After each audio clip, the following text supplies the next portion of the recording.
Welcome to Reese Smith Jr. Field on the campus of Middle Tennessee State University, where in Division II, Class A, we're going to play for the state championship today with two West Tennessee powers. Homestanding Harding Academy from Memphis, the Lions taking on the Bruins of University School of Jackson. Mike Keith joined by Willie Donick to bring you all of the action today. And Willie, a couple of very interesting storylines to begin this thing. First off, these teams are meeting for the 5th time this year. Mike, there have been blowouts. There have been really close games, but they are very, very familiar with each other. They're all even, two aside. The key win, though, was for USJ winning the first game in this tournament. That puts them in the driver's seat here because Harding Academy is going to have to beat them twice to win the championship. Lee Mayhall steps in for USJ, facing Jake Criswell, the right-hander, who is an 8th grader. And he deals just outside to begin. An 8th grader starting a state championship game. And we talked to their coach before the game. He doesn't have the mentality of an 8th grader. He's got a pretty nice build on him, and he's got a lot of poise. He's pitched some big innings for this team, so they feel confident that he can give them a good outing today. He deals a strike there. The count's 1-1 as we look at the defense for the Lions. Mayhall lines it to right center, and this may go for extra bases.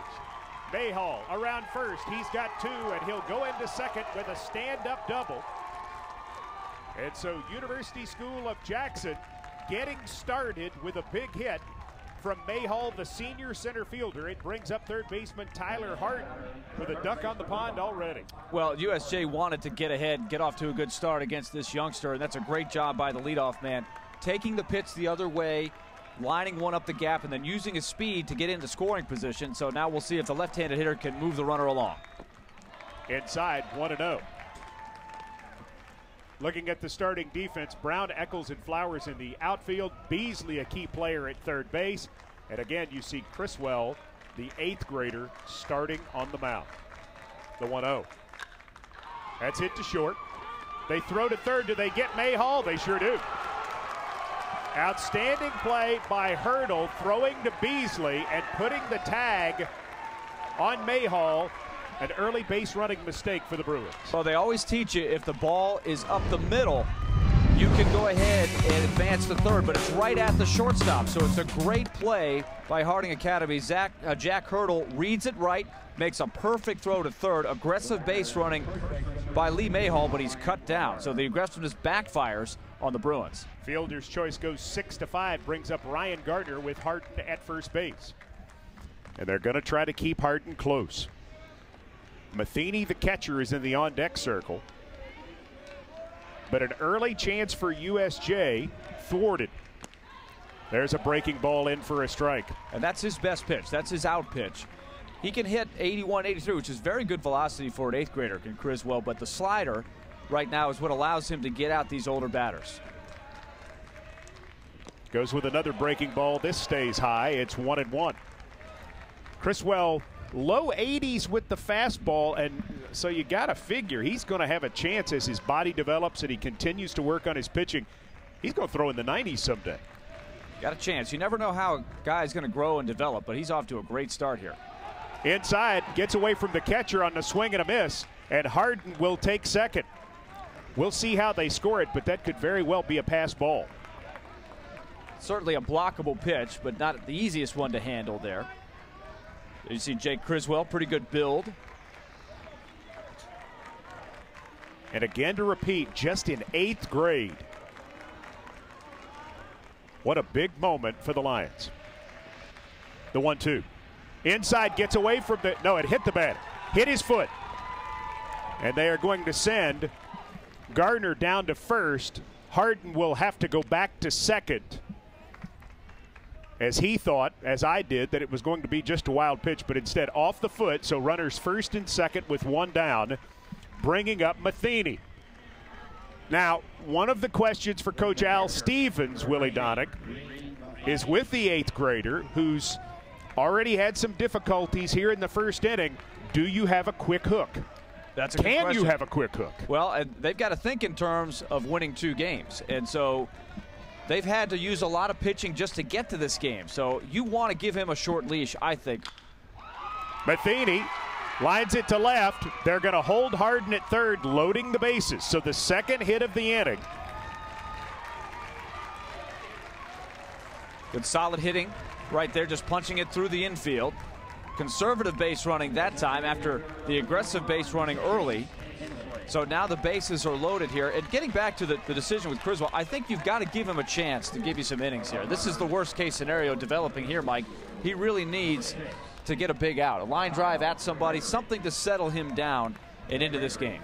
One of the Bruins leaders steps in right now, the designated hitter, Chase Hensley, a junior. And he's got a chance to do something big right here. He takes a breaking ball for a strike. Hensley did not return to the lineup until about 4 weeks ago, missing the season with a back problem. Takes another breaking ball for a strike, so the youngster quickly ahead, 0-2. If he's going to be effective today, that's the pitch he's got to have. And you can see right there that he goes to it early in the count there to get ahead. So let's see if he can throw another good breaking ball here without bouncing it here with the bases loaded. You see Hensley in the 5-hole. He rips that to left field. That'll score at least one run. They're waving the second man in, and he will score easily as well. So Harden and Garner touch. They throw to third and do get the out there on Matheny, who was trying to advance. And Hensley takes second on the throw. So it's 2-0, but 2 down. Interesting base running there, sending the runner all the way from second base, no play. The ball was bobbled out in the outfield by Matt Brown. He recovered well, though, and just threw a pellet to third base. Trying to get to third base with one out is not a bad risk to take. But with the success they're having at the plate right now, you wonder if it's better if they go ahead and just go station to station here. You see right here a perfect throw on the money to get the second out. So they've run themselves off the bases twice at third base. That's pretty tough to do. Brown with a nice peg there to gun down the runner. Matheny at third. This brings up Hughes, who takes a ball to begin. Still a man in scoring position. Already 2 runs plated. Hit into right field, should be catchable, and is, as it comes back around to Flowers, who makes the grab, and the inning's over. So Criswell does not get out unscathed. He gives up 2 runs on 3 hits. But again, 2 men gunned down at third base, or else it could have been a bigger inning for USJ. Could have been a huge inning there, and so I think we have to remember that if this game settles in and becomes close. USJ rather won the first game between these 2 teams in this tournament 13-0. So the big inning has been a part of their plan to get to this game. They've also won a very tight game yesterday against Ezel Harding, 1-0. So they can play the close games. But those base running mistakes can come back to haunt you in a close game. Peyton Fenley taking his warm-up tosses, number 30, a right-hander, a junior who also plays first base. He's been the number 3 guy all year for USJ. And this is how he'll be backed up. Patterson, Mayhill, and Browse in the outfield. Harden playing third base or at shortstop. Hughes at second. Garner, another pitcher. Quarterback on the football team playing first. And Matheny is the catcher. Again, Hensley, the designated hitter, who could also be an option to pitch today. You can only throw 10 total innings in consecutive days. And so the coaching staff at USJ, I'm sure they feel like they have some options, but they would love for Fenley to take this as far as he can, and coming out pitching with the lead, a big deal. Well, that was the thing that they wanted. They got him a couple runs here. Hopefully you get some innings out of him. I think you get to the 4th, 5th inning, and if you're in a position to win, then you can get your 2 aces and piece together the last 6 to 7 outs of this game. And if it goes the other way, if you fall behind, then you think in terms of a second game. That's the advantage of coming through the winner's bracket. You've got fresher arms, and you've got more options to try to go get one of these 2 games. Fenley throws in the upper 70s to right at 80. We'll see a changeup and a curveball. Flowers, the right fielder, who has 9 home runs, will lead off. Hitting from the right side, trying to get it started for the Harding Academy Lions. Fenley's first offering fouled off, 0-1. It'll be Flowers, Hurdle, and Zach Beasley, who has 50 hits on the year, Riley Eccles, who can also pitch, playing center field today, is the cleanup hitter. Brown, Harford, Ward, Eskew, and Stewart round out the lineup for Harding Academy. It's important for a pitcher in a state championship game, even though it's not a huge crowd here. It's a beautiful college stadium. These guys aren't used to playing in a park like this. Just settle yourself in, get those off-speed pitches working, get your rhythm, and get some outs. Another foul ball makes the count 1-2. And a good leadoff hitter like Flowers here is going to want to fight off some pitches, see what this pitcher has got. That's high, 2-2. And this has been the basic thing for USJ. It's like, look, we throw strikes, we hit good pitches, we make the routine plays. Very simple mantra for them. That's fouled off, stays 2-2. Actually, the two teams similar in terms of what their coaches want. And that's one of the reasons why they're pretty evenly matched here, each team winning twice. And each team with a lot of good pitching. That's popped up on the infield. Should be a play, as it turns out, in short center, and making the grab is Orr, one down. Good play by Orr. He took charge of that ball right away, said that's mine. And a big pitch there by Finley. Pitch was up a little bit, but had some nice break on it. That's one thing I'm noticing so far, just how he delivered those pitches to Flowers. He was up in the strike zone. See, there's just enough break there to get Flowers out in front of that curveball. Starts Hurdle off with a strike, does Finley. Peyton Finley working quickly. Catcher always appreciates that. 1-1 as that's low. And that's where you want that breaking ball, breaking down and out of the zone. A good job by Hurdle to lay off of that one. This is a pitcher's park. 330 down either line, 365 in the alleys, 395 to straightaway center. Too high. Counts 2-1. Especially with the bats, what they've done now to curtail the potency of them. The BB core. And you see much more baseball. Different ways to win. Fouled off right towards us. Willie Donick nearly makes a play. I was looking for the one bouncer there. You're always looking for the one hopper. The screamer is what you don't want. No, then you might bail out. Especially in the booth, because the back wall can often serve as that ricochet board. The 2-2. Hit high in the air, left side, in fair territory, fighting the sun and making the catch is Harding. So 2 pop-outs.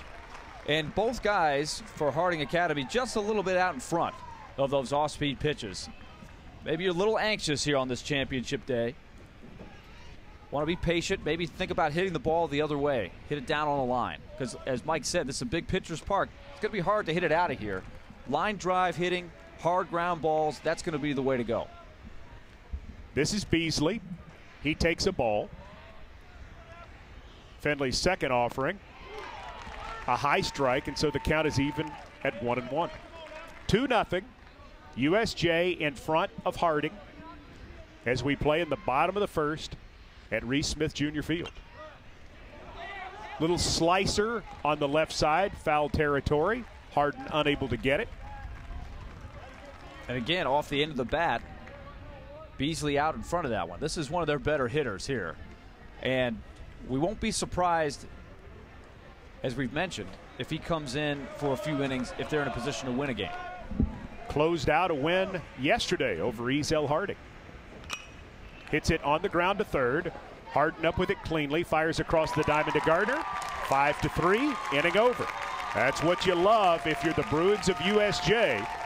You love the fact that your pitcher goes out, 3 up, 3 down, and you're up 2-0 at the end of 1. Through strikes, changed speeds, got 3 easy outs. Beasley had the right approach there, hit the ball the other way, but found it right at the third baseman there. Nice play by Tyler Harding. This is just good fundamental ground ball. So he reads the hop very well. Good strong throw. And you get that 3 up and 3 down. And for momentum purposes, that is huge for USJ. They had a couple of guys gunned down on the bases that could have given Harding Academy a bit of a lift. But they put 2 on the board, and they're, next thing you know, right back in the dugout and getting ready to hit again. So now we'll see how the youngster, Jake Criswell, settles down after his rough first inning. You like seeing your players make the routine plays. Both pop-ups, not easy with the sun. Nerves a little tight, but you make those plays, and then the simple third to first ground out, you make those things happen. You don't open the door for the Lions to get anything back right there. And you've got to get a sense of what this park is going to be like. It is going to change things some with it being a little bigger than a lot of high school parks. You might have to play your outfield a little bit deeper. So you got to make sure on pop-ups like that to the outfield that you're communicating, well, shortstop might have to cover a little bit more ground with your center fielder playing deeper. Right fielder Ben Bross is going to lead off the second inning for USJ. The Bruins, who have won 3 state championships, 99, 2001, 2002. Harding Academy won it in 2008. Criswell Lowe with the first offering. So good tradition in both of these programs.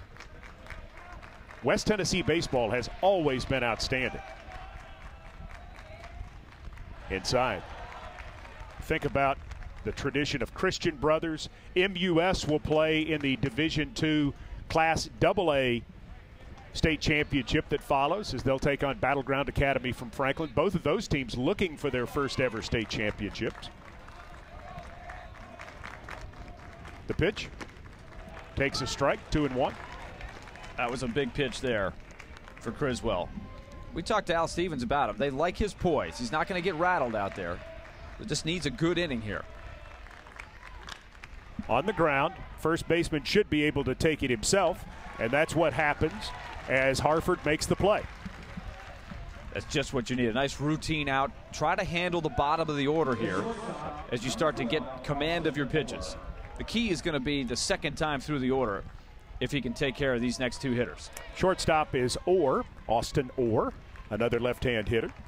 With 1 down, he strides in. Didn't mean to swing. Slow bouncer to short. Going to be a tough play. They don't get him. Trying to get it out of his glove there was Hurdle, and he just couldn't do it. And Orr gets a break from his counterpart and beats it out. Boy, this is pretty good speed by Orr coming down the line here, because I thought the shortstop Hurdle made a really nice play on that. Maybe double clutch 1 second. That's all he had. There's just no margin for error because of the speed of Orr. So a tough break for the 8th grader Criswell. 4th hit of the game for USJ. And now Patterson, the left fielder, steps in. And he takes a ball. Criswell consistently behind the hitters with the first offering. Throw over to first, trying to keep Orr close. Patterson hitting in the 9-hole, so Mayhall, the talented center fielder, great all-around athlete, one of the best in the state. He's due next. Fouled off. Count 1-1. 1 down here in the top of the second. 2-0 the score as USJ scoring 2 runs in their first at-bat. If you're just joining us, could have been a bigger inning. They had 2 players thrown out at third base. Another throw over to first. Ask Al Stevens about him telling Criswell that he was going to pitch today. He said, I did it last night during dinner, and his response was, yes, sir. Swing and a miss at a breaking ball. Count 1-2. That's exactly what you want. You could not script the response any better than that for what Al Stevens wanted. Yeah, if it was anything but that, you might worry about your decision. But he felt very good about his decision to start the 8th grader after that reaction. Fouls off a breaking ball to stay alive, does Patterson. Count 1-2. The team's reaction exactly the same. Have a lot of confidence in him, and sometimes that's tough. The 8th grader coming in there, you got a lot of guys a lot older than you, a lot more mature. Sometimes they give you a hard time. Sometimes you're taking the place of somebody at the same age that has to move aside. But these guys have welcomed this youngster. Another throw to first. Well, the difficulty with the 8th graders playing varsity that really goes unnoticed, Willie, is they haven't socialized with these guys. They haven't had classes with them. They haven't been in Sunday school with them at church. In many cases, they don't know them because they're so much younger. You hope a sibling has put them in contact in some way. So that's one of the challenges, to fit in. It's very important for the older players on the team to make him feel welcome, because it's really hard on the 8th grader, much more so than it is for the older kids. Eskew with a nice block of that breaking ball in the dirt. Count 2-2 as Patterson working him. This is maybe the biggest pitch of the game coming up here for Criswell. He really does not want to lose and go 3-2 to the 9th place hitter. Breaking ball's high, runner goes, throw down. Got him. Good peg there by Eskew. Back-to-back big plays by the Lions catcher, blocking the ball on the 2-2 pitch and then gunning down the runner. And so another possible opportunity for USJ goes away right there. The second out of the inning. Here's the 3-2. That's low, and Patterson has worked a walk. Well, you see the throw there by Eskew, right on the money. Orr thought he might have gotten in there. The tag might have been a little high, but a perfect throw. And once again, USJ runs themselves out of a chance for an even bigger inning. Instead of having the table set with first and second for the top of your order coming up, 2 men down and a man at first. A huge difference. Mayhall doubled his first time, but was thrown out short to third as he tried to go to third base on a ground ball. 1-0 the count. Patterson at first. Pitch is high, 2-0. Willie, the worry here, Criswell is throwing a lot of pitches. Throwing a lot of pitches and still not quite in the rhythm. And it's very fortunate for him that his teammates have come up with some good defensive plays to execute. You think about the grounder to short where they had to make a pretty good throw to third to peg it. Outfielder makes a nice throw to third to cut down another runner. So let's give this Harding Academy defense credit for taking advantage of the opportunity that USJ has given them by gambling on the base paths. Mayhall taking all the way on the 3-0. It's a strike. Al Stevens played at Harding Academy. That pitch is in the dirt. And so Mayhall has worked a walk. Al Stevens had the look there of a guy on a flight that's getting a little turbulent. He's got wheels have to be turning. How long do I go? Can I use somebody to come in and get me out of a jam here if it gets any worse? Do I want to let the 8th grader try a second turn through this order? Because the Bruins have had good swings on him. First pitch is a ball. Melanie just has not been able to throw strikes consistently enough as Tyler Harden, who reached on a fielder's choice and scored last inning, stands in and takes a ball. First and second, 2 down. Way inside. 2-0. And you start to see a little body language from Criswell of frustration here. But he's just 1 pitch away from getting out of this inning, putting a goose egg on the board. So that's the mentality you got to have. And if he works out of it, how many times do we see it in baseball? A guy overcomes some problems early, his defense picks him up, and then he rights the ship. Way inside, gets away from Eskew. The 2 runners will move into scoring position. Actually, they'll say it hit him. They will say it hit him. So that's the second hit batsman to go with 2 walks and 4 hits. I think you got to come out to the mound here. In fact, Criswell is signaling for somebody to come out to the mound. He wants to talk to his coach, which is you wonder if he's hurting. I don't know if that did hit him. I thought I heard a little bit of a snip there. He didn't seem to have any argument there, but they're coming out to have a conversation with Criswell right now. I don't know if we could see that replay again, and I don't know. If it hit him, it didn't get much of him. The batter did not react as if he'd been hit either. Would have been 3-0 with runners second and third.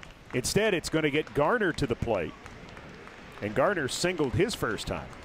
Well, I'm a little surprised it took this long to have a meeting on the mound with Criswell. He's clearly been struggling from the get-go here. And Criswell sort of signaled to talk here. I hope he's feeling okay, because if he is not feeling 100% out there, you don't want to take any chances with the kid's arm. This promising as well. An 8th grader with his kind of build, he's going to be pitching here for a long time for sure. Absolutely. Here's Garner. Singled and scored in the first. Bases loaded, 2 down in a 2-0 game. USJ looking to blow it wide open. Criswell starts him with a breaking ball for a strike. The youngster starts the hitter ahead. Garner, record-setting quarterback for the Bruins. Outstanding pitcher, struck out 12 in a win this week. Swing and a miss at another breaking ball. So quickly it's 0-2. And I'll tell you what, Going back to the windup with the bases loaded appears to have helped Criswell's delivery. He's got that big leg kick.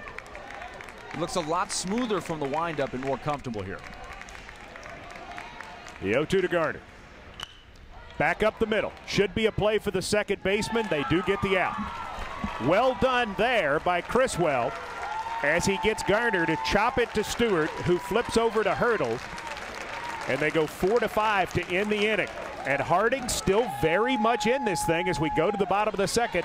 It's still 2-0. Well, it feels like a boxer just taking a lot of jabs, a lot of punches in the corner, but just had to sort of rope-a-doping his way through there. Criswell putting a goose egg on the board despite all kinds of issues. Boy, for USJ, you're looking in there going, what have we done? We've had opportunities here to be much further ahead, and still a long way to go in this game. 2-0 is not a safe lead whatsoever, and you look around going, we've had 3 runners run down on the base pass here. We need to settle in here and make some better decisions. But at the same time, you have forced the youngster to throw a lot of pitches, and sometimes if you keep the pressure on, you have a chance to break it wide open later if your pitcher, Fenley, can be as effective as he was in the first inning. And the biggest key to this game right now is the defense of Harding Academy, making the plays in the field when they've had opportunities. The clutch throws by Hurdle, the assist by SQ throwing down to second base to catch the runner down trying to steal, and the left fielder Matt Brown with his great throw to third base. I mean, those are not easy plays right there. Pressure on in the state championship game, and they've kept their team in the game. So Harding Academy going to send up Eccles, Brown, and Harford 4, 5, and 6 against Fenley here in the bottom of the second inning. Remember, USJ only has to win 1. Brad Dyer, USJ's coach, standing there in the corner by the phone. Doesn't have to call anybody right now. But he's been very pleased with the way his team has played of late. They took out Knoxville Webb in a big way, then won their first game here over Harding 13-0. Check swing strike to begin. As the hitter Eccles down 0-1. And once again, every Harding Academy hitter up there has been way out in front of everything. Hit back up the middle. Will it get through? It's gloved nicely. Can't throw him out. Well played by Orr to not let it get into center field, but he knew better. Don't try to throw it and potentially throw it away and give him an extra base. First hit of the game for the Lions. An infield single for Eccles. Well, that's a big-time play by Orr, though, just to get to that ball and glove it cleanly. It's a good seeing eye grounder. Infield pretty fast at this park. Orr gets there, gets up pretty quick, but good speed by Eccles to get down the line. Matt Brown's the hitter, the left fielder. Brown takes it outside for ball 1. I didn't think there was any way he was going to get to that. Especially the way this infield plays. It is not a slow infield by any means. That's high. 2-0. What a great job by the staff at MTSU getting the field, the overall turf at Reese Smith Junior Field ready for this tournament. Fantastic. Great ballpark. Up and in. 3-0. So Fenley working into some trouble here to begin. Not the part of the order where you want to have it. I think if you're Harding Academy here, you got to take a pitch. I mean, Brown's a big power for Hiddle, but I don't think you go 3-0. I think you got to make him throw a strike. And I think now after that walk, Mike, you might make him throw a strike before you instruct any of your hitters to pull the trigger. First baseman Matt Harford is stepping in. He wears number 21. Harford, right-hand hitter. Nobody out. He steps in a big situation with his team down 2 runs. First and second, nobody out. First and third baseman in tight, thinking he might bunt. As Willie suggests, he takes, and it's a strike. That was clearly the take sign there. Now, we'll see how Harding decides to play this. Down by 2 runs, do you bunt here and move your runners up and force the defense to make a play? He shows bunt. He bunts. Well placed. First baseman Garner throws to the second baseman Hughes, and it's a sacrifice going 3-4, but it does the job. That's textbook. Perfect bunt. Ideally, you want to bunt this ball to the third base side to give yourself a better chance. But either way, you take it because he deadens the ball very well. You see, he kept the head of the bat up, came down, bent his knees to put it right on the ground.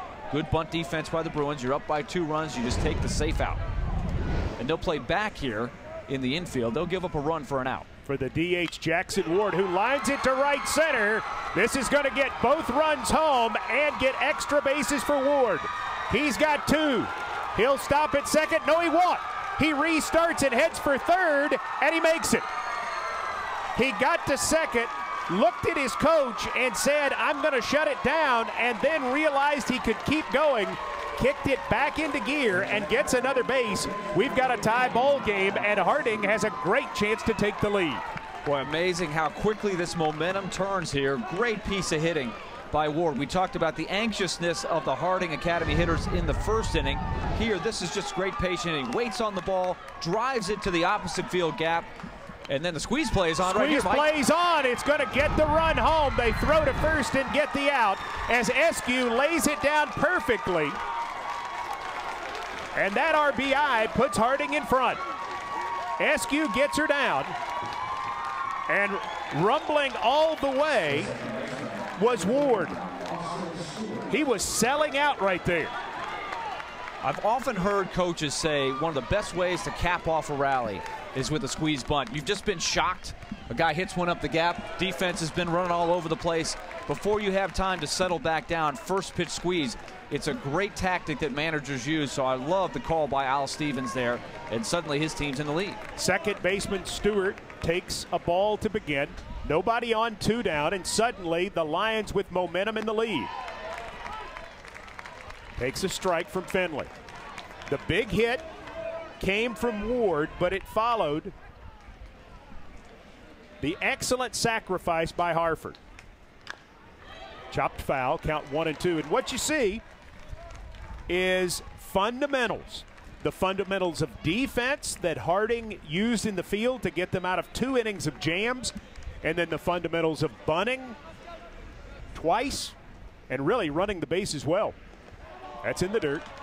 Al Stevens, when we asked him for the keys to the game, he said field, hit, and throw. And it sounds so simple, but that's exactly what you're talking about there, Mike. They've had opportunities for swing plays in this game, and they've made all of them by getting the bunt down and by making the plays in the field.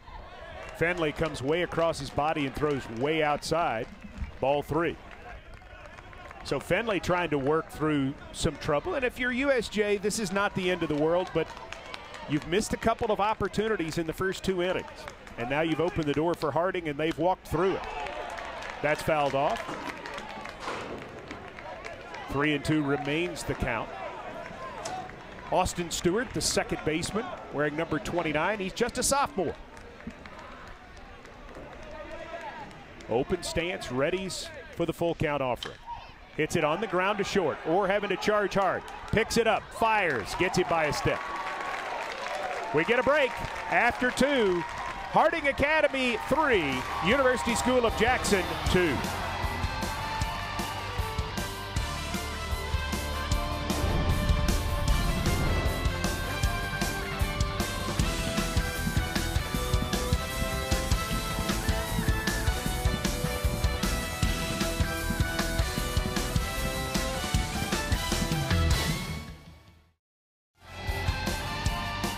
We welcome you back to Reese Smith Jr. Field at MTSU.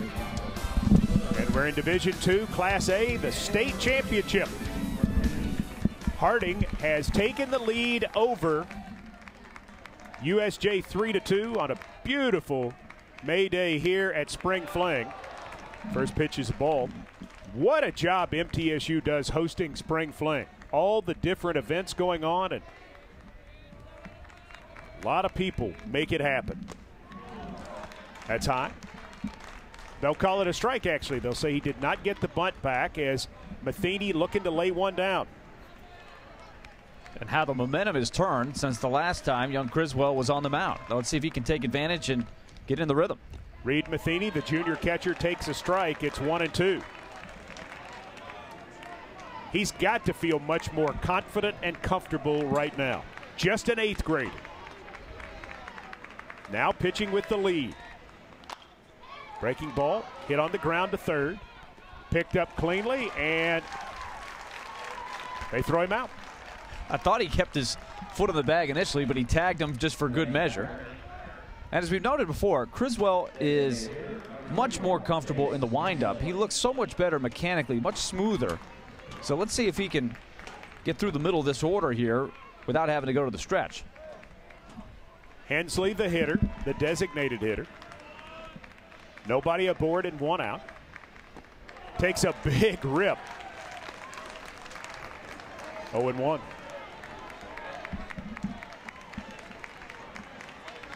Hensley, outstanding football player for the Bruins.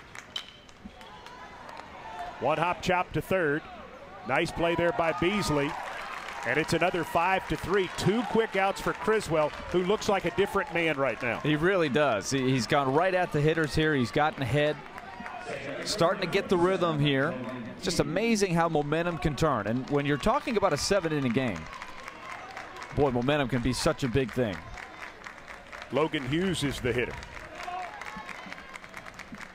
I really wasn't sure that Criswell was going to stay in the game when it was bases loaded, and he asked for the pitching coach to come out and talk to him. But boy, ever since that meeting, he has come out and got the big out there to get out of the jam, and he's come back strong to start this 3rd inning. Very rare to see a pitcher ask for the pitching coach or a coach to come out, and you wondered at that point, is he hurting? Is something wrong? You wonder if they weren't having a mechanical discussion. The 0-1. Breaking ball hit back up the middle off Criswell. He can't find it. He does on a hop, and he throws him out. Really nice scoop at first base by Harford. But look at the youngster maintain his poise. He did not panic. The bounce was fortuitous, right back to him. But he gets 2 breaks. First of all, that didn't hurt him, which sometimes happens as it does hit his right forearm. And that's his throwing arm. Let's take a look at it. It's a hard smash. It hits him. Now watch, it kicks in the air. It almost comes back down and hits him on the head, but fortunately it bounces up to his throwing hand, and he's got time to throw the runner out. So a fortunate break. Now let's hope that there's not a lot of swelling where that hit him, because on the forearm there, that can be a problem. And you see they're gonna treat this with a lot of caution here. And you worry because that's his throwing hand. Just a little tightness there can affect how your grip feels and a whole lot of stuff. Let me ask you about this, Willie, because you pitched. I mean, the obvious thing you'd say, just as a layman, is you put ice on that. But as a pitcher, with it being your pitching arm, are you scared to throw ice on it? I think you are. I don't think I would want the full-on ice, because even though that might get the swelling down, you might get some numbness in your hand. So either way, you might be in trouble. Let's take one more look at this from the center field camera. Just a hard hit ball. It hits partly in the forearm there, but it looked like it got a piece of his hip to carry that ball up in the air. And a tremendous job to find it there just in time. What a crazy play. And Criswell catches a break, but boy, did he need that 1-2-3 inning. But he just walked down to the end of the dugout. We'll see how it goes, because in the next 5 to 10 minutes, that's when you start to see how it'll affect how you hold on to the ball. Parks Flowers, the leadoff hitter, leads off the bottom of the 3rd in a 3-2 game. He takes a big hack and doesn't get it, as Fenley gave up a couple of hits in the inning in the 2nd, but gave up 3 runs. 2 outstanding bunts by Harding Academy, making the difference as well. Close pitch, missed, count 1-1. It'll be Flowers, Hurdle, and Beasley. 1-2-3. You look at Flowers here, not a big guy and a leadoff man, but actually has a big power stroke. Takes a strike there. He is the all-time leader in home runs at Harding Academy. Breaking the record of? The head coach. And he kind of said, well. You always want to stay in that record book as long as you can, but sometimes you realize it's a matter of time before somebody else comes along. Well, and if you're the coach and he's doing it on your behalf, I'm sure that makes you feel better. Much better. Pops it foul. Off to the right side. Youngster gets a souvenir. Interesting that they have him hitting leadoff, though. Occasionally you'll see that through the years. Guys like Ricky Henderson who can run and hit for power. But the all-time leading home run hitter hitting in the leadoff hole is an interesting move. Takes outside, counts now full. Part of the theory behind that in certain situations is that you can't pitch around them and you get them as many at-bats as possible. Might get that extra at-bat each game. Like to get Flowers up there 5 times instead of 4 as he rips one to left field, and it's going to drop for a base hit. Patterson wisely did not try to be a hero. Thought about it for a second, but tough for an outfielder when you're in between. Do you go dive at it, or do you make sure you hold him to a single? I think it was a wise move. I think it is too, especially with the size of this outfield.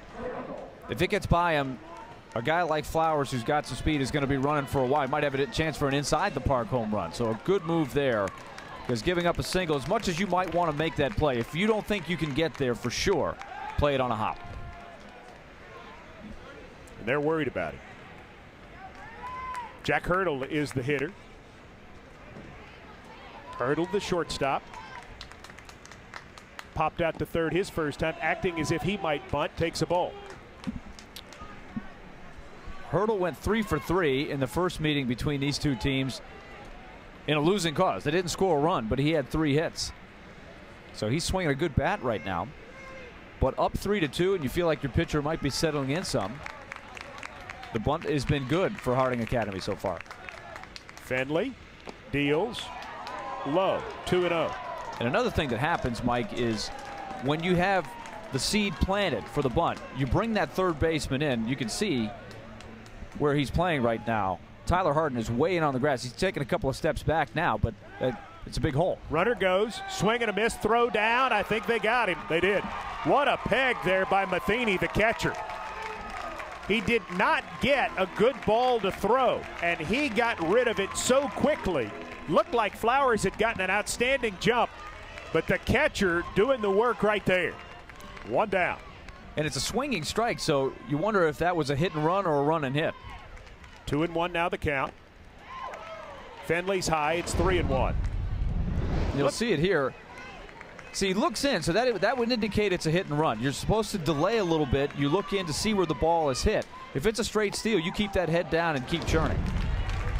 It's a walk here for Hurdle. So they do have a runner back on base now, but with 1 out. And Beasley will have a chance, the third baseman, hitting from the left side in a 3-2 game. Harding Academy and USJ for the 5th time this year. Each team has won 2. Up and out. So USJ showing some people they can play some defense as well. So that is now 4 players that have been gunned down on the base pass. Dangerous hitter up in Beasley here, and a left-handed hitter, so you've got the additional hole on the right side with the first baseman holding on the runner. So that might be a reason to keep Hurdle over there for a couple of pitches, give him a chance to shoot through that hole. Bruins playing straight away and pretty deep. Swing and a miss. Counts 1-1. Fenley trying to give him all he can today. And there's a good look at the hole there, the defense. When the first baseman holds on the runner, a left-handed hitter has a lot more space to work with there if you can pull a ground ball. Beasley shows bunt. Bunt's foul. Count 1-2. Especially in high school baseball, it's such a great way to manufacture runs and get the most out of hitters that aren't just going to drive home runs a lot. Just get the defense moving. If you're a good bunter, get the defense to play in. Open up holes to shoot through. If you get the third baseman to play in, first baseman covering, there's a lot of space to hit hard grounders through the infield. Try to get him on the outside corner. Can't do it. Count 2-2. Well, with the deadening of the bats, both in high school and college, small ball is back. And it can be a weapon. You think about those great 80s teams that were kind of a fossil for a while. Those Whitey Herzog Cardinals teams. There's one through the hole. It's a single for Beasley. Rouse can't come up with it, and so on his way to third and making it is Hurdle. Probably going to be a single and an error there. Now first and third with 1 down. And they do charge the right fielder, Bross, with an error. Well, it's not artificial turf like the 80s Cardinals there, but this is the principle that you have. Double play depth for the infield, so you got that big hole on the right side, just a hard grounder. Little bobble there, good base running there by Hurdle. As soon as he sees his third base coach, he's looking for that just little bobble that allows him to get to third easily with 1 out. Eccles reached on an infield single and scored last inning, starting that 3-run frame for Harding. He takes a strike there to begin. Both these teams very, very well coached. You could tell just in watching the first 2.5 innings of this game. First and third. Matheny sets up outside. Fenley throws to the glove, but just off the plate. And so the count is 1-1. So the infield will play for 2 here, hoping to get the double play ball. 2-1 with that one inside. The question for you, Willie Dunnick, is if you're Al Stevens, do you think about running Beasley here? Try to get that second man in scoring position.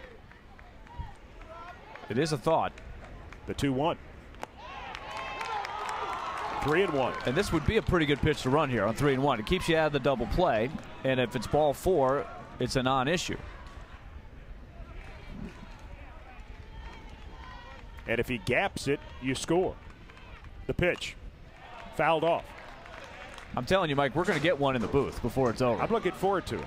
I'm going to show you what cat-quick reflexes I still have, even at my advanced age. Runner was not going on the 3-1. He was not. So now on the 3-2, even more of a chance. I think you might start him here. 3-2, but just 1 out. So a decision for Stevens. Not running him. Pitches in the dirt and outside anyway. Bases are loaded. So Eccles on base for the second time in his many innings, and they're loaded up for Brown. And now Fenley, fortunate that he got the great throw by his catcher to gun down the runner stealing, or he'd be in an awful mess. Well, when you look at his situation, he's only gotten 1 out in terms of getting a man in the last 2 innings. 2 sacrifices and a caught stealing, 1 ground ball. And he's just hit a man to force in a run. So Brad Dyer having to get somebody scrambling down into the bullpen, and he's going to come out and talk to Fenley as it's now 4-2. Brown with an RBI the hard way, the painful way. And the bases remain loaded with just 1 down. And you see this is just going to get away from him, runs in.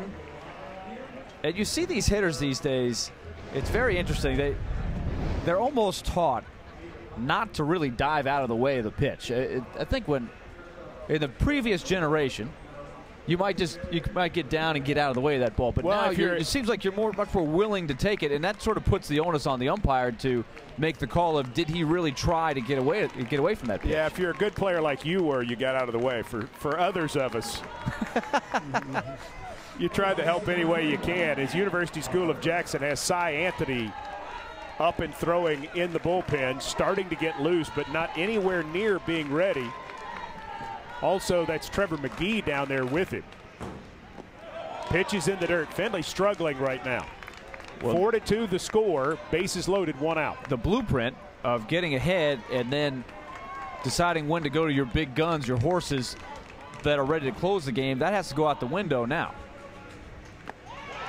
That's a strike. But the problem for Brad Dyer and USJ is, do you go to one of your horses or do you hold them for a second game that would come this afternoon if you lose, where you would have a decided advantage in terms of your pitching? Fouled off.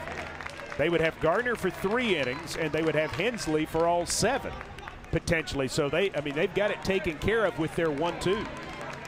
And Harding Academy, you wonder what they're going to jerry-rig to put together 7 innings pitch, but they'll worry about that. They'll gladly worry about that if they can win this game. Hit up the middle, or makes the play, steps on the bag, 6 unassisted for a DP. Fenley needed that. Wow. Boy, both pitchers just dodging bullets all day long so far, getting great plays from the defense. Boy, you could not have drawn this up any better.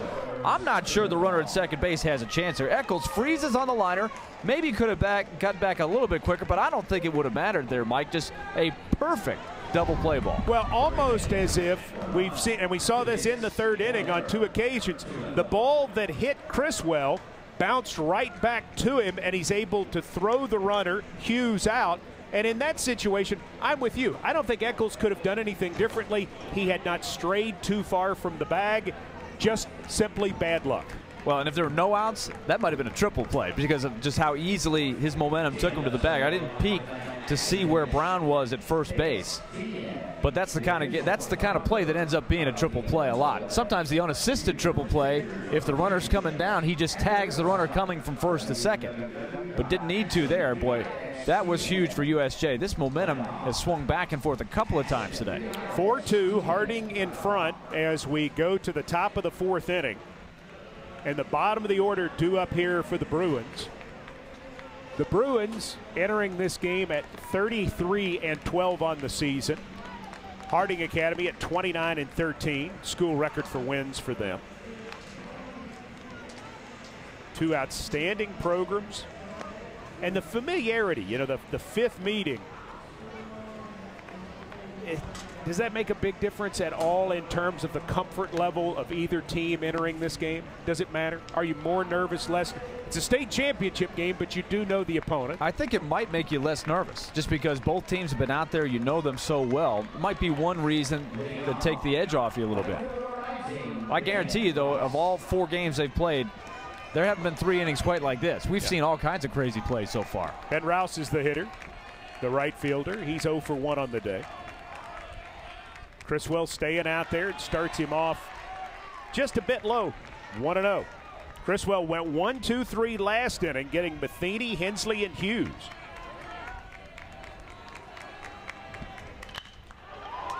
Hit to right. It's off the glove of the second baseman and goes into right field as Stewart is not able to come up with it. I think you probably got to score that a hit. I think so. That ball was ripped pretty hard. Would have taken a really good play. Browse puts a good swing on this ball, gets the meat of the bat on it, and it was a pretty good effort there. Austin Stewart dove backwards, got a glove on it, couldn't quite haul it in. If he gets that ball, it's probably an easy out because it got out there so quick. It is scored a hit as Orr, who made the outstanding defensive play to end the third, strides in. Orr takes a ball to begin. Then they're going to try to get Browse. Criswell did throw a lot of pitches the first 2 innings. He had an easy third. But it would not take much here for USJ to get something started. Pitch on the corner for a strike.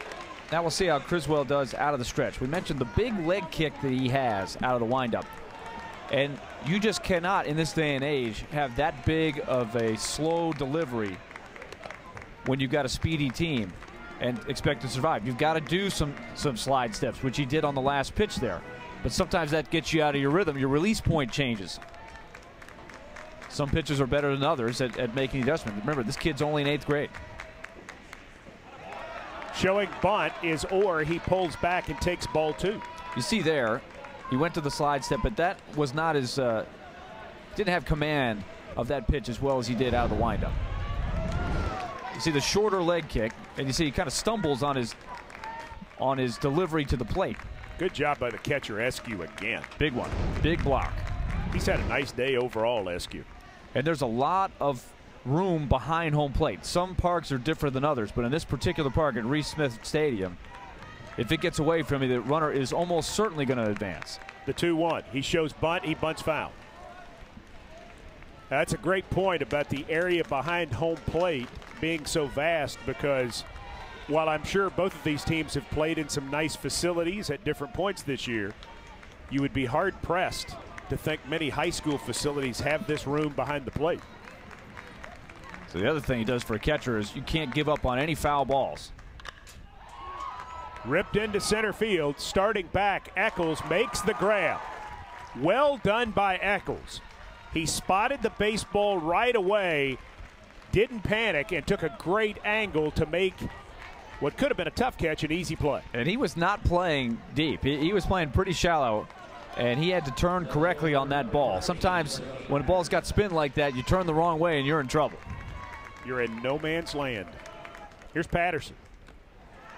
Takes outside to begin 1-0.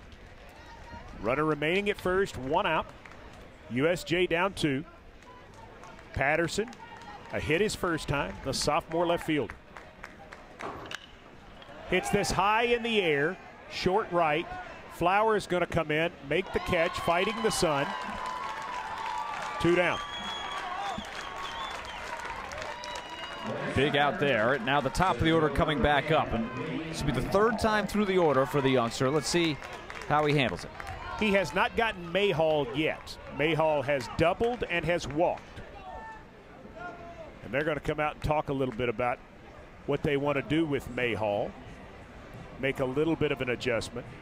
It looks like the pitching coach not 100% there. Yeah, a little limp coming out. Well, it's late in the year. You got to get through it. You right? got to bet. You have to suck it up for the championship. I was going to ask you a question too about Flowers wearing the sunglasses in the outfield, and that's a preference. But it would seem like more guys would do that. That they would wear the sunglasses all the time. Why do you think more players don't take advantage of that? You know, when we were kids, they had the flip downs. Right. And then they went to the more light wraparound sunglasses. Why would you not wear them all the time? It's got to be a preference for the player, what you feel comfortable with. You practice the way you play, so whatever you feel comfortable with. But I'll tell you this, you don't wear the sunglasses out there and then not use them. If you wear them out there and you lose a ball in the sun and you don't have them on, your manager's going to be all over you. Yep. Mayhall takes a strike.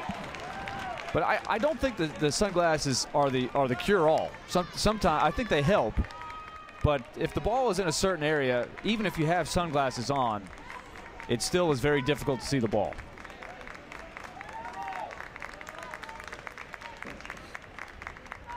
Mayhall, the center fielder, hits this on the ground to second. Should be an easy play for Stewart. He juggles it, throws. They just do get it. Nice job by Harford staying on the base as Stewart got a little panicked with the throw, and nonetheless, Harding gets the out. We're halfway through this championship game. Is it the first of 2? Well, we'll find out. If Harding wins, it would be the first of 2. They would come back and play again after the Battleground Academy MUS game, which is scheduled right after this one. So they would get a break. They would not turn around and go immediately. So how about the young 8th grader, too, settling down? He was on the ropes. Looked like he may not make it through the 2nd inning. He's come back strong after his team got on the lead. Well, now they've put themselves in a position by getting through 4 innings with him. They're in Beasley territory. They're in Eccles territory. I mean, they have several options at this point. At this moment, every out he gets them is huge towards closing it out. So he has done a wonderful job. And again, you have to think about the 2nd game. Al Stevens has to be thinking in his mind, have to win the 1st game. So if I've got to use my closer Beasley in the 1st game, have to do it because you have to create that 2nd game. But also, you hope your team can put a couple more runs on the board, give yourself a little cushion so that you can give Criswell some margin for error to get you through another inning or 2. Finley going to be on a short leash here, you would think, with his team down 4-2. There is activity in the USJ bullpen, and they will continue to kind of monitor this. He got out of the last inning with a 6 unassisted double play on a soft line drive. And I believe that's McGee who's throwing down there, the left-hander. Bottom of the order due up for Harding Academy, Ward, Eskew, and Stewart. Jackson Ward, who had a big hit in the 2nd inning. A double, and he came around to score, knocked in the first 2 runs for Harding. Against Finley, takes a high strike. And when you look back on it, that was the big hit. That really got Harding Academy going. Took a nice line drive swing, took it to the opposite field gap. Swing and a miss, count 0-2. Well, for all of the smart plays and the bunts, and at a certain point you got to have a big hit, and he gave it to him. Smart piece of hitting too, going the other way. Too high. Sometimes there's a tendency when you're going against a guy like Finley who's not going to overpower you, you feel like, hey, I can pull this guy, I can pull him out, and that's when you hit a lot of grounders to the strong side. Sometimes you're better off just thinking about going the other way. You'll naturally pull the ball if you have that mentality. That's why I like the patience of Ward his first time up. And you can see Fenley making an adjustment here. He's not going to throw that fastball out over the outer half of the plate. This time he's throwing a lot more breaking balls here. Jackson Ward DHing today. He can play first. The outfield, he pitches. He strikes out. And he set him up with some good breaking balls, then climbs the ladder and came up and in on him. Is that the first strikeout of this entire ball game? Indeed it is. How about that? We're in the bottom of the fourth, and Fenley comes upstairs, got it up in his eyes. Eskew, who had a beautiful squeeze bunt to drive in the go-ahead run, takes a strike to begin. He's had a great defensive effort to this point as well. Takes another strike. Fenley coming back. Looks like he wants to hang around, and for the moment they've stopped throwing in the bullpen. 0-2 to the catcher. Stays alive there.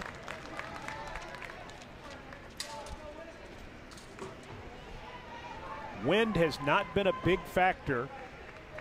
We're going to have some heat throughout the day today, but not the oppressive heat the three games tomorrow will feature. That's fouled back. Boy, it is supposed to get pretty hot.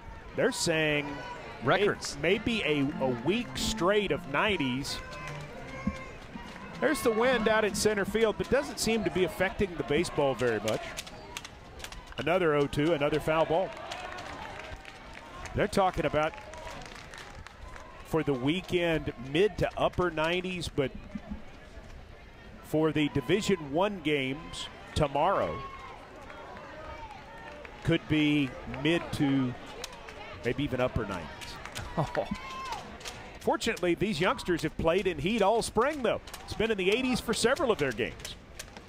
On the corner, oh! Matheny thought he had him. Umpires are never huge fans of that. No. Ken Chase behind the plate.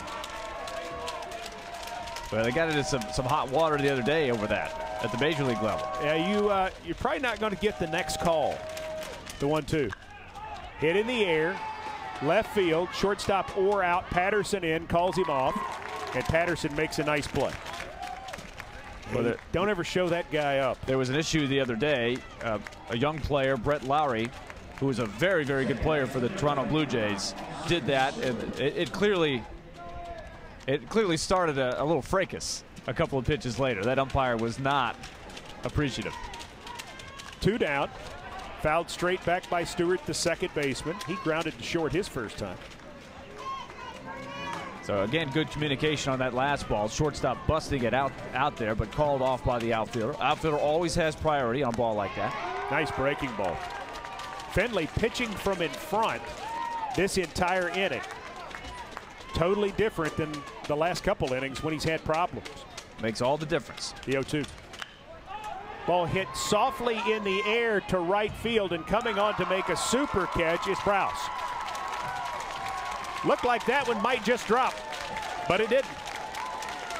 3 up, 3 down for Harding Academy. We're through 4. The Lions over the Bruins of USJ 4-2.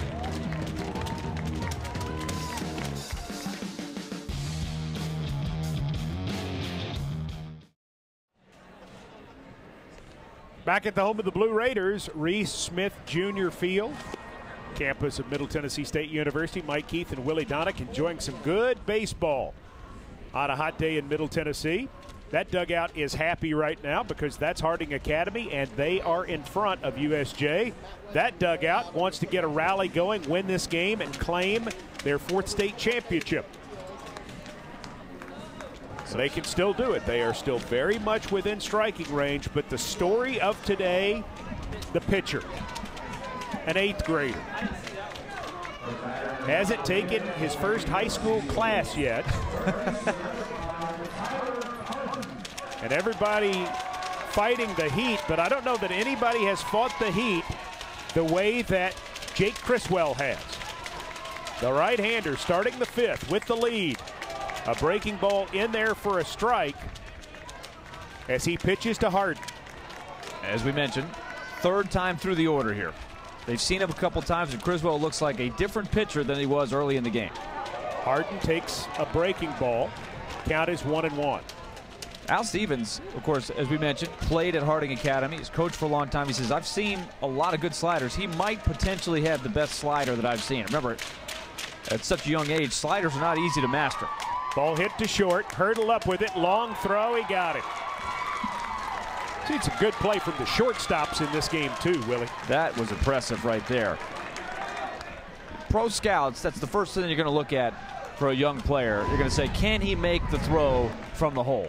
This is a hard hit ball. Hurdle does a good job. He knows it's going to be a backhand. He backhands the ball and gets his body in position to get something behind that throw. Very, very well done. Garner trying to get something started, but Criswell getting the leadoff man out. Such a key. Ball hit on the ground, should be easy for Stewart, and it is. 2 up, 2 down as the kid is cruising. You go back to the second inning. He got the first man out, then gave up a hit, 2 walks, and a hit batsman. But of course, in there was a caught stealing, and then he got the huge fielder's choice with the bases loaded and 2 outs. Since then, he has been cruising. He's given up 1 hit, and it didn't come back to hurt him. And he just hit a batter. May have jinxed him as he hit Matheny. A 2-out base runner. You hate to see that because it's going to bring up Hensley with a man on. This might just get a little piece of the uniform. I mean, that didn't get much skin at all right there. And again, the turning the shoulder inward, that's another tactic that you see hitters do. And if you can get away with it, why not? Logan Carey is going to run for Matheny. Carey is an 8th grader. He's on first. Hensley trying to get something started. This would be a big out because it would mean if Criswell gets through it, he may not have to see the heart of the order again. Swing and a miss by Hensley at the breaking ball. 1-1. Well, with Hensley up there, he's got the power. You would not think down by 2 runs this would be a stealing situation. So the courtesy runner here might just be, this is the kind of guy we think can score on a gapper if you can get one up the gap. Little chopper over the mound. Going to be a tough play. They make it. What a job by Hurdle. Hurdle with a couple of good plays in the inning. 3 ground ball outs. And the hit batsman doesn't hurt. After 4.5, Harding remains in front of USJ 4-2. And you see Criswell come in. Remember, he took that line drive off the arm. That doesn't appear to be bothering him at all. So that's a great sign. And these, to say, might have even helped. Gave Who up knows? 2 runs in the first inning. Got in trouble in the second. But look how much drop there is on that breaking ball. That's a good breaker. And then a great play by Hurdle. We talked about him going to the hole. Great job there charging the ball. He has shown you a lot of plays that good shortstops have to be able to make. And at this level, it can make all the difference there. Imagine if he can't get to that ball, it's an infield single. There's nothing wrong with him not being able to make that play. But that's how you elevate a pitcher like a young pitcher that we're watching today in Criswell. I mean, the defense behind him today has been remarkable. And defensively, they made plays early for him. USJ had a couple of base running mistakes, one would say, or some might say. They had 2 men in the first inning thrown out at third base. The first 2 outs of the game were made at third base, or else they could have had a much bigger total. Yeah, you know, it's hard to say whether they're mistakes. I think the first one for sure, when it's a hard grounder right at the shortstop, guy on second base, you don't want to, you don't go there. You have to stay at second base on that play. Trying to get the third with 1 out aggressively, even though the ball was to left field, okay, maybe that's worth a gamble. Trying to run, steal a base aggressively, maybe a shot, but in the situation there, certainly in hindsight, you look back, the conservative approach might have added a couple of runs to their early total. They got 2 in the first, have not scored since. Flowers is the hitter. He's the leadoff man. 1 for 2, reached on a single his last time, was caught stealing. Hits this foul down the right field line. Bottom of the 5th. No activity in the Harding bullpen right now. So they're going to stick with the kid. Obviously, if he could get him 7 innings and a win, it would be huge to their second game chances in terms of available pitching. But they got to win the first one. Now let's see if Fenley can keep his momentum going. He's looked pretty good the last inning. Fenley's in the dirt with that one. Counts 1-1. Flowers, Hurdle, and Beasley. If anyone reaches, Eccles will get a chance.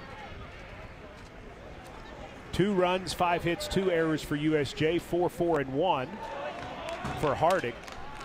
That pitch is upstairs. It's 2-1. Outfield plays him straight away. As that's outside, 3-1. If you're Flowers, you love this count. You ought to get something really good to hit here. And he is a guy you might turn loose on the 3-1.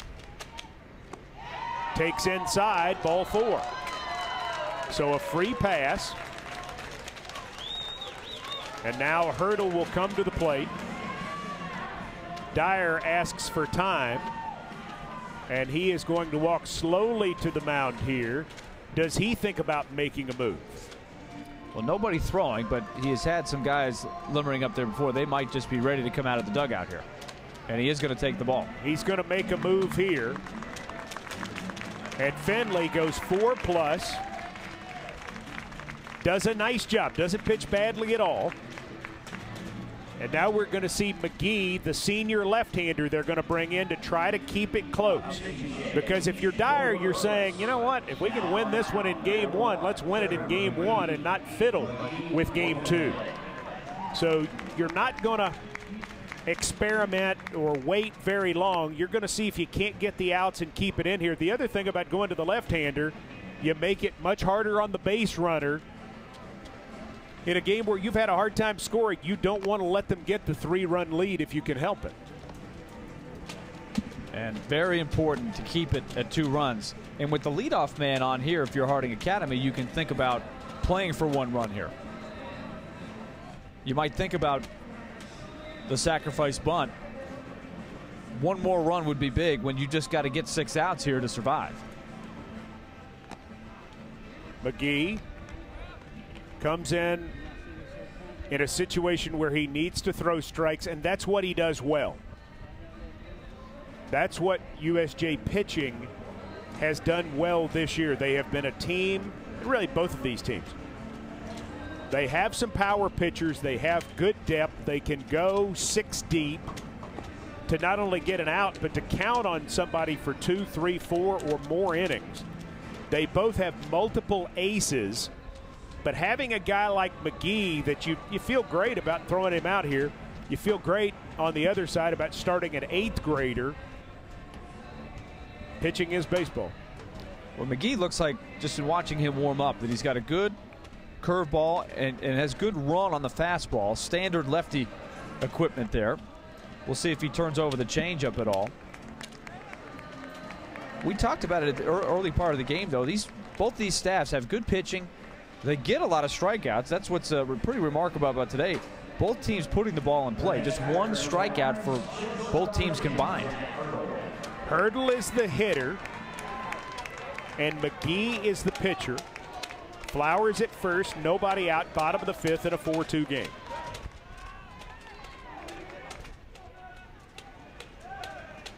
The pitch. Right across. 0-1. That's what you want to do. That's a good start for a reliever when you come in with men on base there. Throw that first pitch strike.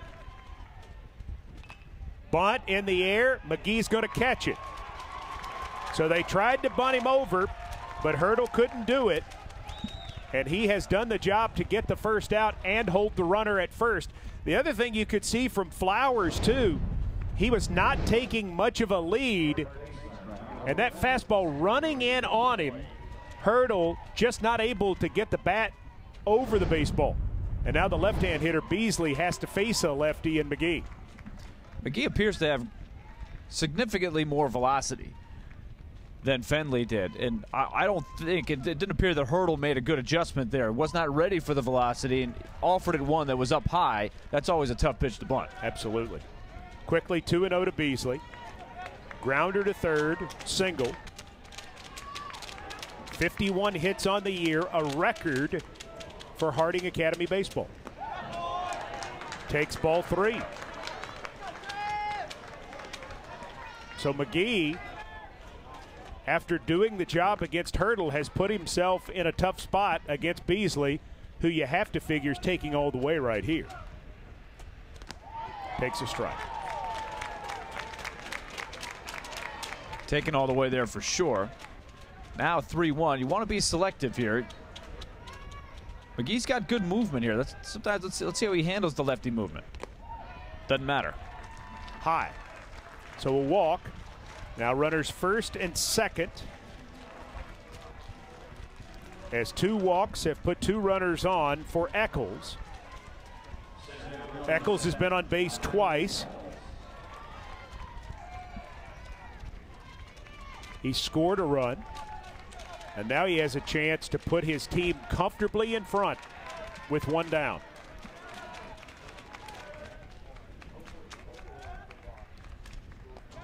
That's low. So after we brag on McGee about throwing strikes, he's had a tough time since then. Yeah, lost the rhythm a little bit. Runners at first and second here. Very good hitter at the plate in Eccles. Let's see how aggressive he is ahead in the count. Brown waits to go next, but it's Eccles' time. High strike, just above the belt. And so the count's 1-1. Not thinking about anything tricky here. They want Eccles to swing away. Riley Eccles, the center fielder. Maybe the starting pitcher if there's a game 2 this afternoon. Got beaten up a little bit a couple days ago by this USJ team as the starter in the 13-0 Bruin win. He'd like to pay him back right here. 2-1 pitch on the way. Hits it up the middle. And it gets through for a base hit. 1 run is in. And stopping at second is going to be Beasley. So it'll be first and second, still 1 down in what is now a 5-2 game. Eccles comes through with an RBI. Looks like maybe a little bit of miscommunication by the middle infielders here, Mike. They're pinched up the middle for a double play. And Orr, I think, felt like Hughes was going to get there. You'll see this. Orr, I think, can field this ball, but he thinks that Hughes is going to be there. So watch him stop. But Hughes can't get there, and therefore it goes through. Runners go on the first pitch, and it's a double steal. A successful double steal. So Harding has 2 runners in scoring position with 1 out and can blow this thing wide open. It's a 5-2 game. They're looking for more as Brown's at the dish. And Brown takes another ball, 2-0. But now you're on the verge of blowing it wide open here. Get a big hit by Brown, and suddenly you've got total command of this game. McGee is high, 3-0. Boy, that was an interesting play there, because I'm sure Orr's feeling like he could have come across the bag. But once you cross over second base, you know you're not going to turn 2, but he could have maybe gotten it out there. That's a tough break. That's low. Base is loaded. We've talked about today how the defense has made huge plays to bail out the pitchers when they've been struggling like that. That was a play that was not made. And now McGee is in big, big trouble. 3 walks in the inning and a hit, as Willie mentioned, that could have been an out. And so it has really, to a certain extent, been self-inflicted by USJ in this inning, and it looks like we're going to get Cy Anthony now. With the bases loaded and 1 down in a 5-2 game. Harding still with just 5 hits in the game. They've been timely hits, for sure. They have been. But at the same time, they have not been, a lot of power hits or anything big. Is Cy Anthony going to come in here? He's a senior right-hander. Just 1 extra base hit, the double by Ward to plate the first 2 runs. And since then, it's been pretty much station to station. Anthony looking to come in and throw strikes and give him a chance to get out of this inning and still have a chance to win it. Coach Dyer, before the game and visiting with him, he said, we're going to do whatever we can to end this thing. But he said it won't be easy. He said we know who they are, they know us, and we understand what the challenge is. And I said, who are you going to throw? And he said, I'd like to throw Garner. He said, but I guess you can't have everything you want, you know, because Garner is an ace, 12 strikeouts in a complete game, and mentioned he's the first baseman today, but he is the quarterback on the football team. I mean, an outstanding left-hand pitcher. So you're having to go down the line a little bit, which is what you have to do in tournament play. And it really tightens up everything else. More pressure on your offense, more pressure on your defense, everything. When you're in a state championship game, you know, gearing up all year to win a tournament, you got to have more than one or two guys when you get down to it. You need people like Anthony here to step up. He needs to get out of this big jam. Anthony pitching to Harford, gives up a hit to left. 1 run in, 2 runs in. It's 7-2. So Harford does not wait around. He promptly places Anthony's first pitch right into left. And the 2 Lions who come in to score are Beasley and Eccles. Well, there's 2 schools of thought when you've got the bases loaded and a relief pitcher coming in. You can make him throw a strike, or you can just look for the first pitch and jump all over it. That's exactly what Hartford did. It was pitch up in his eyes, and he did jump all over it. Big, big hit. Aggressive swinging, and 2 more runs coming across. We talked about getting those timely hits with men on base. That was one right there. First and second, still just 1 down in the inning. Anthony deals a strike in there. 3 runs already across in this frame for Harding. They're looking for more. Ward hits this one into center. It's going to drop. They'll hold the runners, and so the bases will be loaded as Ward has his second hit. Put Brown at third, put Harford at second, and put Ward at first for the catcher Eskew. Now, you don't think about bunting him here, do you? Well, they've had some good swings here at Anthony so far. So I think the way the pitch has been up, you try to get one in the air here. I think that's the mentality you have with the bases loaded here. I think with a 5-run lead, you go for the kill. I think you try to tack on and bury him if you get a chance. Anthony high again. Count is 2-0. Bases loaded, still just 1 down. Stewart waits to go next. Eskew, the 8-hole hitter, the 8th man to bat in this inning. Skips in there. Count is now 3-0.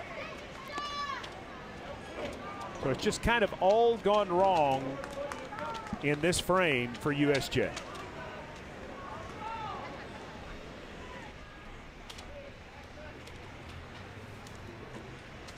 The pitch.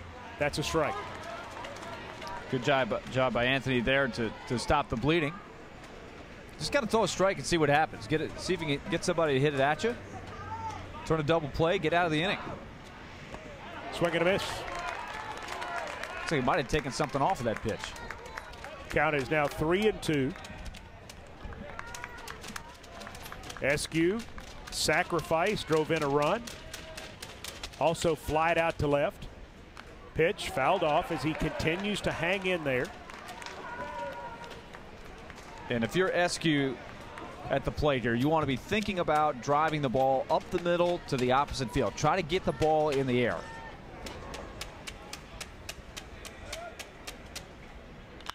Hits it in the air to left. It's going to drop in front of Patterson. The runner will come in to score from third. That's Brown. Bases remain loaded, and it's 8-2. And that's a good piece of hitting by Eskew there. Didn't try to do too much with it. Nice, easy swing. It looked like an off-speed pitch there. You notice he doesn't have the mentality of pulling. He tries to wait on it, and he just waits on it just enough to line it out there. Serves it into left field, gets a big RBI single. Keeps the merry-go-round going here. But Harding Academy, some good at-bats in this inning to add on to their lead. 8th hit of the game for the Lions as Stewart takes a ball. Well, you think back to Findlay, the good 4th inning he had. He looked like he was in the rhythm. Anthony hits the corner with that one. 1-1 to count. Yeah, it looked like he was back in the groove a little bit.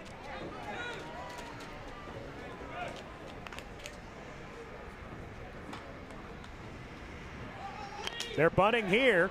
Anthony fields it. Can't come up with it cleanly. Has to throw to first. He's late. So the run scores as Anthony unable to get Harford at the plate and also unable to get Stewart at first. And they are scoring that, I believe, an error. Yeah, it'll be a sacrifice for the squeeze. And so he should get the RBI there, but it is an error to allow him to reach first base. So the bases stay loaded. And this is Flowers who's back up. The first of 3 Lions who walked and scored in that inning. And that's what will really make Brad Dyer be upset. Those walks coming back to cross the plate. 9-2 the count. That's outside. Battleground Academy and MUS set to play right after this. If BGA wins, they are the state champions in Division II Class AA. If MUS wins, they'll have to play a second game later. Swing and a miss by Flowers. Again, still just 1 out in this inning as Flowers becomes the 10th man to bat. Ward at third, Eskew at second, Stewart at first. Pretty amazing how quickly this one has gotten away from USJ. That ball is ripped to deep left. Over the head of Patterson and off the base of the wall. 1 run, 2 runs. Looks like it's going to be 3 runs. Here's the throw to the plate. It's 3 runs, and taking third is going to be Flowers. It's now 12-2, and that ends it.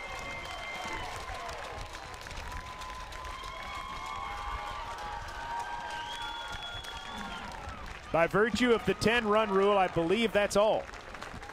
They're certainly acting as if it's over. And so the Lions, with the Montreal Expos vintage caps, have advanced to the championship, and now it's 1 game winner take all. Wow. 1 game winner take all later today as University School of Jackson sees Harding put up an 8 spot here in the 5th to end it early. And so these teams have had 2 close games out of their 5 and 3 routes. The first one of this tournament, USJ won 13-0. The most recent one won by Harding 12-2. And so they'll play again. A 6th meeting. We'll see. Incredible game to watch unfold. USJ scores 2 runs in the first inning. They've got the table set for another big inning in the second inning.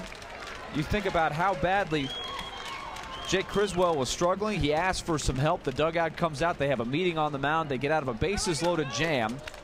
And then suddenly they get back in it in the bottom of that inning, took the momentum, and Criswell, to his credit, never gave it back. He settled in and pitched a great ball game. What a perfect scenario for Al Stevens. He only has to use 1 pitcher. And so now he can use the kitchen sink in game 2. But not the worst case scenario for USJ, because it ends in the 5th. They don't have to expand what they do as far as they use Anthony and they use McGee along with their starter Findlay, but they have plenty of pitching available for a second meeting. Not what you want, you're not happy, but at least you have options, and they will have options in a second game. It'll be Harding Academy against University School of Jackson later today. Winner take all for the Division II Class A state championship. For Willie Donick, I'm Mike Keith. Thanks for being with us, and we'll have more coming up.